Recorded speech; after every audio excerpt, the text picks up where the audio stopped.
afternoon, or evening whenever you are seeing this, and welcome back to the Bear Digest. I am your host, Riley Hankener. It is a beautiful Sunday morning. It is 10:40 a.m. and it is Thanksgiving week. I hope you guys are having a good start to your turkey week, getting back together with family, friends, loved ones, or whatever that might mean for you. I'm so sorry I lied to you guys again last week. I said I'd have episodes out later in the week. It got to be quite a hectic week. I had a professor have me give a final presentation on the Friday before Thanksgiving break. Quite rude in my opinion, because she should have known that I had 2 episodes to film of the Bear Digest that I did not get to. So I am so sorry, y'all, but we are starting back up. And this week, instead of getting an episode out on Monday, we have a basketball game tomorrow at 1 p.m. against the Creighton Blue Jays. So I thought it best to get this first week's episode to you out on Sunday so that I can preview that game.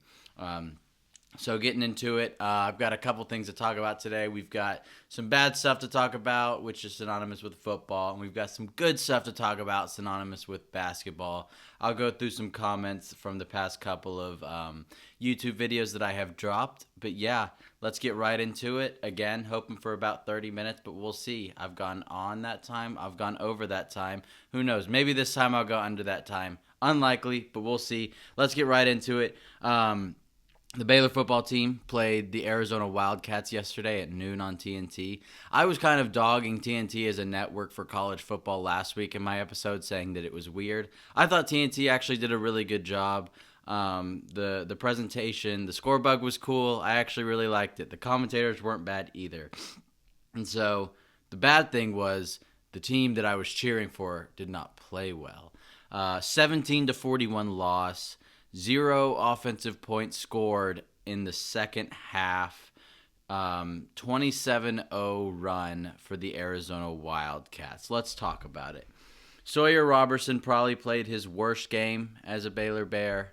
I don't think that is a hot take to say. 22 for 33 isn't awful. Only 1 touchdown, 2 interceptions. He did do some work through the ground, but that second half, whether or not it was his fault or the fault of the game script or the play calling or just the general vibe around the team, it was not a great outing for Sawyer.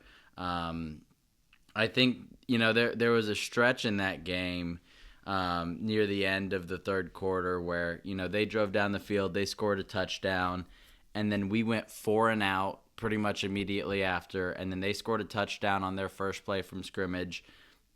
And then I think it was something like we threw a pick, they scored, we threw a pick 6. It was unreal. It seemed like things fell apart fast, and that's felt like a lot of what has happened this year. Like when we lose hard. And so I think that is 3 out of our last 4 games that have been like multi-score losses, and that's just not where you want to be at this point with this team. And I'm going to go back to coaching staff. I think it is a big coaching problem, and I'm going to talk about this later, but it looks like Aranda is going to be back next year, and I think that is a terrible decision, and I think that this game shows why. We had just announced that he would be back, and if how it was indicated from the university, if the players liked him so much, why were they so flat? Why did we come out in the second half and not even seem like we cared to play the rest of the game? It felt like, Aranda's like, I got my job back. Okay, this season doesn't matter. And it does. It matters for us fans. It matters for me. I'm a senior. And obviously, I've said in the past, like, my fanship is not tied to me being a student here at Baylor, but I definitely prefer it if we were kind of good while I was here, at least average. And so my class, the class of 2026, will be the first class. This is not new news. We obviously weren't even going to be close to getting a 10-win season. But my class, the class of 2026, is the first class since the class of 2010 at Baylor to not see a 10-win season while they are there at Baylor. And that's a big problem. I know 10-win seasons are really good, but like, under Art Briles, under Matt Rule, we were getting them. We were having these great seasons multiple times throughout their tenures here. And obviously, they left for differing reasons, and maybe we would have kept them if we could have. But it seems like mediocrity is the standard. And I know that there was a message in the letter that talked about keeping Dave Aranda that said, like, we aren't settling for mediocrity. And right now, I'd agree that we're not settling for mediocrity. We're much worse than that. Like, this is not a mediocre football team per our standards. To me, a mediocre year this year would have been going 8-5, either going 8-4 and losing your bowl game, or going 7-5 and winning your bowl game. That to me is mediocre based on the talent, production, and returning production from last year. That would have felt like a mediocre year, and we're not even going to get close to that. I mean, I'm going to preview the game in a little bit against Houston next week, but I don't see us winning that game, even though I don't think Houston's that good of a football team. And so that would put us at 5-7. So we're either 5-7 or we're 6-6 and we get a crappy bowl game. You know, the last time we went 6-6, we went to the Armed Forces Bowl and got absolutely walloped by Air Force. And so this is not mediocrity. This is much worse. And so before I get sidetracked, I'm talking about things that I'm going to talk about in a little bit. Let's go a little bit more through the stats. I'd say the biggest bright spot from the Bears was Caden Knighton. 17 carries for 100 yards. That's great to see a young guy doing that. Again, in this transfer portal era, you don't know who's going to be back next year, but all we can do is operate on the assumption that he could be back next year, and that production was absolutely great. He broke off a 33-yard run in the second half, one of our only really good plays on offense in the second half. But yeah, great job from him. Our receiving core didn't do great. Josh Cameron did what he could. 6 receptions for 71 yards and a touchdown. You know, great job by him. Michael Trigg had an okay game, 7 receptions for 45 yards, but again, his body language looked really off. You know, it looked like he wasn't completing his routes. When he goes in motion, it's like he's just walking around just sad. Like he's kind of like slumped over, shoulders down. I mean, the body language isn't there, and I have differing opinions about that, I guess. I get it. I get why you wouldn't want to, give your all for this team and for this coaching staff that it seems has failed you. And I get why you would want to go and, just be ready for the NFL drafts. But, if I'm going to be the best fan of Trigg, I'm going to say, hey, the NFL scouts are watching. There's a chance you go to an NFL team who has a really crappy year and doesn't have a good coach.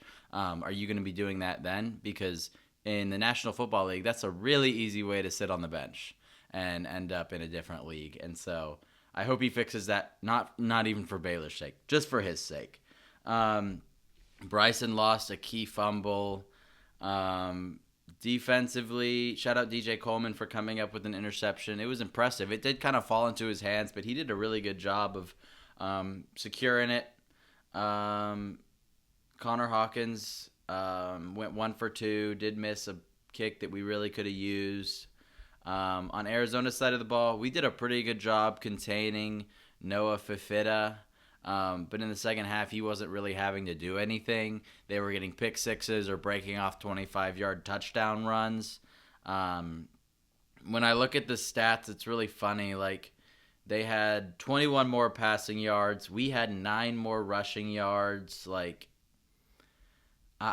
It looks like on paper a close game, and funnily enough, it looks like a low-scoring game per Baylor standards. I'm looking at this and I'm like, have we held a quarterback under 200 passing yards this year? We probably have, but the fact that we held Noah Fifita to that is pretty crazy. And so I guess, props to the defense for a little bit.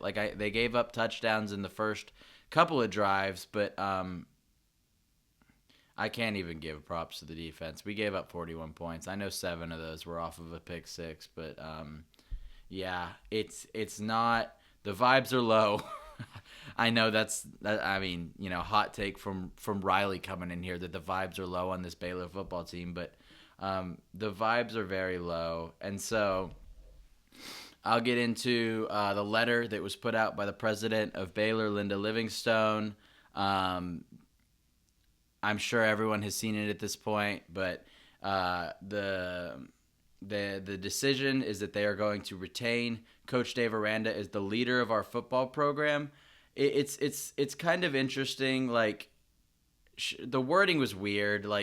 It felt like that. It felt more of she was saying, "This is my vote," and so I guess that could leave a little wiggle room for whatever athletic director to then give their vote. But My thought is that Dave Aranda will be on the sidelines wearing a stupid T-shirt like he usually wears next year. Sorry, that was me lashing out. I'm sorry to the Bear Digest fans. I will try to contain my emotions more. Um, but yeah, and I think that it's because of Mac Rhodes. I think that it's hard to make two large hires of that magnitude in the same offseason, but I think you need to. I know that it takes a lot of money to do stuff like that, but football is probably one of the university's biggest money makers, and so I don't get how you can look at like the crowds at McLean Stadium, the overall vibe from the fans, and be like, make it a money decision to not make a change at the head coaching position, because we could be looking at, and this is an early prediction from me, and there is no way to know if this is true or not, because obviously Baylor is not going to be releasing this information, but my prediction is this game against Houston next Saturday will be the lowest attended football game at McLean ever since its opening. I don't remember the specific date of McLean's opening. I know it was a little over a decade ago. I don't think there will be a game less attended than this Houston game. And I know that sounds a little hyperbolic for me, but really think about it. Like, when have we felt this down on the football program? Like, I know we have, but like in like a season where we were supposed to be really good, plus it's 2 days after Thanksgiving. They haven't even announced the time yet, so we can't be making our plans. If it weren't for the seniors getting to run the line the last time, I mean, this is going to be a neutral site game. Houston's going to travel a good amount of fans. They're having an all right season, even though they just lost to TCU yesterday, and they're close. I mean, what are we looking at as far as the fan output from Baylor? If you're a Baylor fan thinking about coming to the Houston game and you decide not to, I totally get it. I'm going to. It's my last chance to run the line, and it's very sad that that's going to be the game that I get to look back on with the last chance to run the line. But man, that fan output's going to be really bad, and I hope that the university officials see that and maybe rethink things. I know they can't. It would be really hard to do a 180 on that statement, but goodness, where are we at with all of this? This does not feel very good in the state of the program. I wanted to point out a couple of other things that other people noticed, and then I read online through Twitter or forums and stuff. Dave Aranda met, the Arizona coach Brett Bennon at midfield for a post-game handshake. Dave Aranda was grinning ear to ear. And I know that you smile and shake the hand of the other coach, but it just feels like Aranda's kind of checked out. Someone pointed out there was a pass in the fourth quarter where Josh Cameron caught a fourth down pass from Sawyer Robertson, and he caught it, but they called it incomplete. And Dave Aranda didn't do anything about it. The TNT broadcast said Aranda was nowhere to be found. And so if Aranda would have made a mess about something, went and said something to the refs, it probably would have been reviewed, and it probably would have been overturned. And it's just stuff like that. That's felt like a grievance that we have had for Aranda for years, is he refuses to like do anything, show any sort of emotion, be mad. It's so monotone, and it's so like frustrating to see that. Like, Kansas State lost a heartbreaker to Utah yesterday, and their coach, Kleiman, I think is his last name, Kansas State's coach, was at the media desk after, like very emotional, very taking a lot of responsibility. I feel like we haven't seen that out of Dave Aranda. I feel like we haven't seen like a remorseful interview or an angry interview. It feels like you could watch his interview and listen to his tone of voice and not know if we lost by 40 or won by 40. And that sort of emotionless, monotonous stuff is not the stuff in the NIL era that is going to help a program like Baylor that has good funding but maybe not on the SEC level succeed. That's just not it. That's not what's going to work. And so going forward with more, why are we keeping him? Why are we keeping him? If it's a money issue, then I'm sure there would be a lot of people who are probably, I bet there's a lot of people considering pulling their Bear Foundation money, and I could totally see where they come from with that. I think that people have donated a lot of money to Baylor with no output in the last couple of years and nothing to cheer for and nothing to kind of give them a return on their investment. It just feels like money is going into a pit of nothingness, especially this year. And so if it's a money issue, think about the money lost by keeping him. and the money that we could have by revamping the program, getting people back too excited, getting people back in McLean. I mean, McLean Stadium's a beautiful stadium, and we invested a lot of money into it. And right now, it is empty, and it's not looking good. And so, previewing the Houston game next week, there is still no spread. There is still no time on the game. Maybe they're just going to cancel it. We'll see. I'm just kidding. ESPN analytics give us a 58% chance to win. I don't think we're going to win. I don't think Houston's that good, but I think they're a complete football team who is sure of their head coach. Their head coach is pretty good. Connor Wakeman isn't a terrible quarterback. I've said a lot of bad things about him in the past as someone who doesn't like the Aggies, but I guess I can cheer for him now that he has left the Aggies. But, yeah, do I want Baylor to win this week? I don't know. I guess if Aranda's going to be back next season, no matter what, you want him to make a bowl game. But there's also the part of me that is like, let's get to the off season. Let's get recruiting. Let's get these NIL checks flowing so that we can get transfer portal players. But if we get a bowl game, it'll be really early in the off season, and so we'll also be able to just get to the off season. But man, I feel for the players. I feel for the players that have worked really hard. From what I heard, I read things that, Aranda's lost the locker room, and that, the part in that letter to the university that said the players like him is a fib.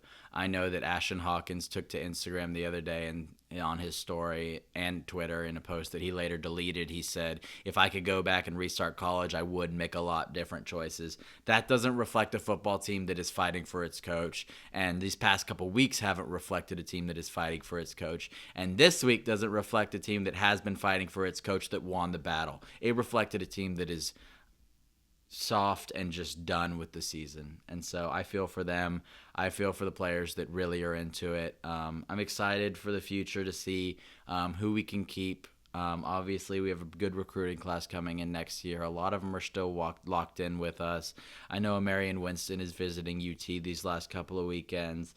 I hope we get to keep him, but it'd be hard to fault him for leaving. So we'll see. Let's smile. How about that? Let's smile. Let's talk about basketball. The Players Era Tournament starts tomorrow. Baylor plays tomorrow at 1 p.m. against the Creighton Blue Jays, and then the next day they will play at 4 p.m. against the St. John's Johnnies. So, previewing the Creighton game, Baylor is a 3.5-point favorite. Love to see that. I think this is a game we can definitely win. Looking at Creighton, they're a pretty balanced team. They don't have anyone averaging more than 13 points per game.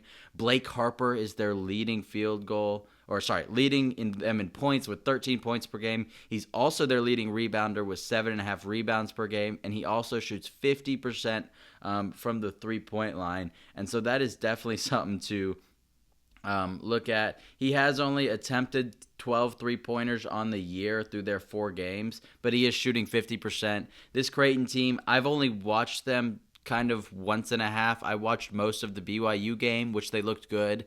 BYU was in control of that game, but Creighton was hitting shots that was keeping them in the game. And then I watched a little bit of the Gonzaga game where they got absolutely walloped and felt a little bit better. But yeah, we'll see. I obviously am really happy about our team, how we have looked. 3-0, our biggest test being Washington, which we looked really good and we looked in control. Cam Carr's awesome. He's starting to appear on mock drafts. Look out, Baylor fans. That's a big problem. But yeah, I like us in that Creighton game. I don't know if so it opened at 3.5. It's now at 4.5. And so Vegas is starting to like us too. Maybe that's because Baylor traveled well. Got a bunch of people down there who were ready to watch something exciting. But yeah, looking into that Creighton versus Gonzaga game, Creighton shot really poorly from the field, 37% and 28% from the three-point line. They got a lot of free throws, though, in that game. That's probably because Gonzaga is a very big physical team. I don't assume they shot 31 free throws in that game. That is a ton. I don't assume we will. But the difference I see is that they shot 49 field goals and Gonzaga shot 70. That is a massive difference playing on different factors. Gonzaga got 11 offensive rebounds. They also had 11 more assists Gonzaga did than Creighton. And they forced 17 turnovers to Creighton only forcing 7. And so we need to get up in this team. If we can force 17 turnovers, I'd feel really good. If we can shoot 21 more field goals, I feel really good. But yeah, it feels really excited to talk about a game where we're playing Creighton, a team that was just ranked, and be like, yeah, I think we're going to win. I'm really excited for the Players Era tournament. It is a very good thing that we are in it. There's a lot of money in that tournament. It is a huge NIL thing. The pool of teams is unbelievable because the next day we play an unbelievable team in St. John's. The spread is already out in that game. St. John's is favored by 4.5, and I think a very successful Players Era tournament would see us winning both, but a successful Players Era tournament would see us splitting. St. John's is also a really good team. They're deep. Bryce Hopkins, Providence transfers, a great scorer, great all-around player. Zuby Ejiofor is a beast. He played us really well when we played them in the Bahamas last year. Ian Jackson has had a tough time kind of like molding himself with them, but he's obviously a phenomenal player from North Carolina. Josen Sannon, Dylan Mitchell, Isaiah Sellers, Dylan Darling. I think I can go down the line. They've got guys all over the place. To me, even though they did lose to Alabama, Alabama's super good. I think St. John's is a top 7-8 team in the nation, no doubt, even though they are currently only ranked 14th because of that loss. That's going to be a tough game for us to win, but I don't think that's an impossible game for us to win. If we go out and we pack the paint, they're not a great shooting team, similar to last year. They are a little bit better. They added a couple of good shooters. Josen Sannon is a really good shooter. He's shooting 50% from 3. Zuby Ejiofor is shooting 50% from 3. But other than that, they've got a lot of guys in the low 30s, high 20s as far as percentage, and that makes me feel good about our chances if we can pack the paint. They are much bigger than us.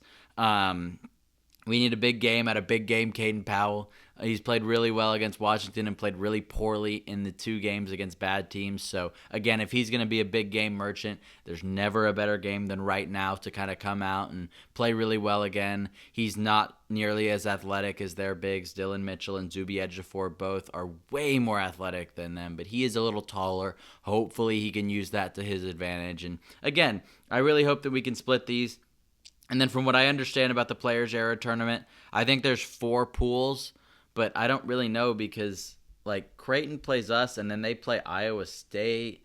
St. John's plays us, and then they play, clicking on schedule. And then they play Iowa State and then us. So I guess we're in a quad with Iowa State. We're just not playing them. And then, like, the winner from the 4 quads, like, the best ones go into the top 4 for semifinals and championship. And then everyone else, like, just plays an extra game. So I believe, do not take this as 100% from the Bear Digest, but I believe we are going to be playing Monday, Tuesday, and Wednesday, and we're going to learn a whole lot about our team. If we go 2-1, I'm going to be ecstatic. I'm going to be so excited about the direction of this team going into Big 12 play.